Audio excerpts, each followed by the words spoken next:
This is for the week of January 25th, 2025. And for this week, I drew the cheetah from the Into the Meadow Oracle deck by Morning Glory Healing. The cheetah is the fastest animal on land.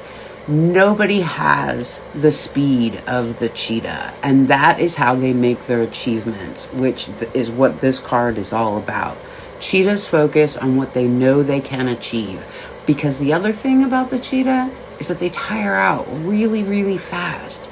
So if they don't reserve their energy, even though they're the fastest animal in the world, if they put on a chase and somehow miss, like the animal gets in a burrow, gets somewhere that they can't get, if they miss out, that's it. They're worn out. So they look for the prey that they know they can get, and then they achieve it.